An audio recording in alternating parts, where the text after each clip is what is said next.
નમસ્કાર, border news કચ્છમાં આપનું સ્વાગત છે. સુખની વ્યાખ્યા શું? હેપીનેસ ઇન્ડેક્સ મુજબ વિશ્વનો સૌથી ખુશ દેશ ફિનલેન્ડ છે, પણ અબડાસાના નાની વમોટી ગામ પાસે ઘંઘોરાઈ તળાવ પાસે આવેલ મોહાડીના જત લોકોની વસાહતનો હેપીનેસ ઇન્ડેક્સ ફિનલેન્ડથી કમ નથી. આ વસાહતના લોકો નાની નાની વાતમાં પણ ખુશ રહે છે, તેથી જ તેઓ પોતાને સુખી માને છે. કહેવાય છે કે સંપૂર્ણ સુખી તો દુનિયામાં કોઈ નથી. ક્યાંક ને ક્યાંક સમાધાન તો કરવું જ પડે છે. મોહાડીના આ જત લોકો અનેક બાબતોમાં સમાધાન કરી ખુશ થઈ રહે છે. કોણ છે આ જત લોકો? ક્યાંથી આવ્યા છે અહીં? અલીભાઈ, આ તમે અહીંયા બેઠા છો એ વસાહતનું નામ શું છે? જગ્યાનું? હા, જગ્યાનો વમોટીનું બધો વગડો અમે વાવી બાગ ઉપર. ને આ તમે બેઠા છો એ જગ્યાનું નામ શું? જગ્યા આ નહીં, તરાવાળા કહેવાય. હા હા. જમીન પટ્ટનો નાલો તરાવાળો. અચ્છા. અને તમે ક્યાંથી આવ્યા છો? અમે મોવાડીથી. મોવાડીથી. કેટલા કુટુંબ? કુટુંબ 12.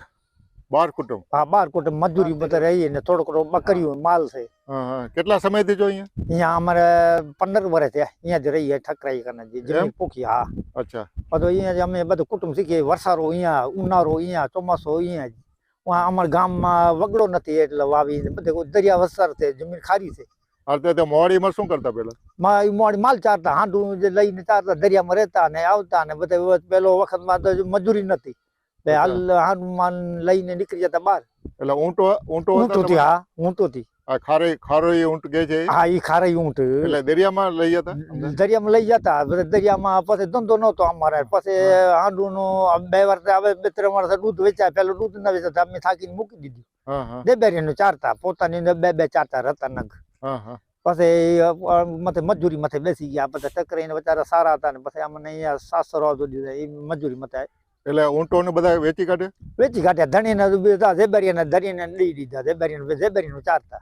અચ્છા. અહીંયા કેટલા કુટુંબ છે તમારે? અહીંયા 12. બધા જત લોકો? બધા જત લોકો. એક જ કુટુંબ? એક જ કુટુંબ, બધા ભાઈયાત. એમને? હા, બધા ભાઈયાત. બધા એક ગામના ને એક કુટુંબ શીખે. અહીંયા તમારી ખેતીમાં પોષણ થઈ રહે છે કે બીજો? બીજો નથી અમારે, ખાલી ખેતીમાં છે. માલધારી નહીં? ના, માલધારી અમારે નથી. અહીંયા બકરીઓ છે, થોડી થોડી આવી, દૂધ ચા પાણી જેવી આવી. અચ્છા. અહીંયા ઘર કેટલા છે? અહીંયા ઘર 12.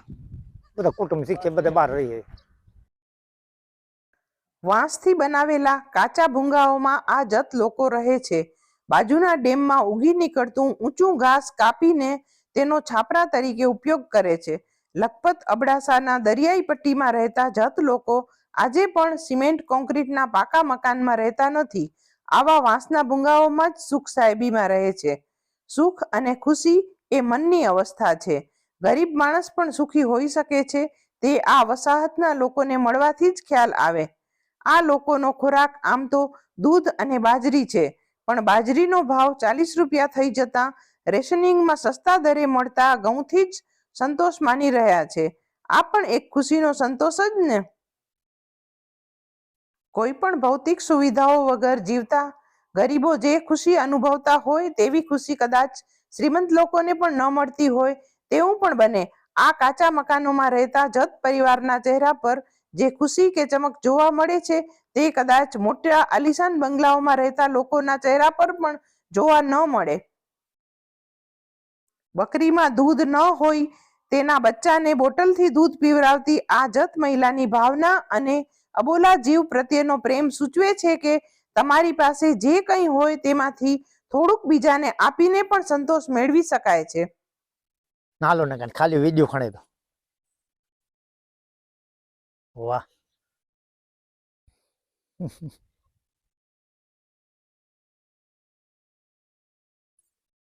एक आंजी दादी है कह रहे है दादी है आंजी? हाँ दादी। दादी है? कोरोना लो दादी जो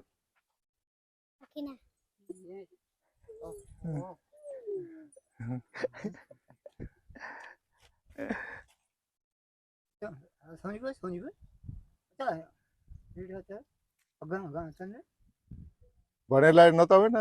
ના, ભણેલા સાહેબ નતા હોય. कोरोना लो आंजो क्या कच्ची में से कच्ची में काल का ये फातिमा हाथ में हाँ। अच्छा स्कूल में नतो હોય ને સ્કૂલ માં નથી જવું આપણે નહીં સ્કૂલ માં જવું છે સ્કૂલે જવું છે હે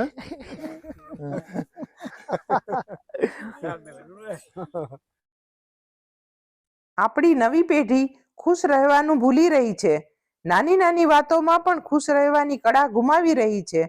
સુખનો માપદંડ માત્ર ભૌતિકવાદ જ નથી, તે નવી પેઢીએ સમજવા જેવું છે.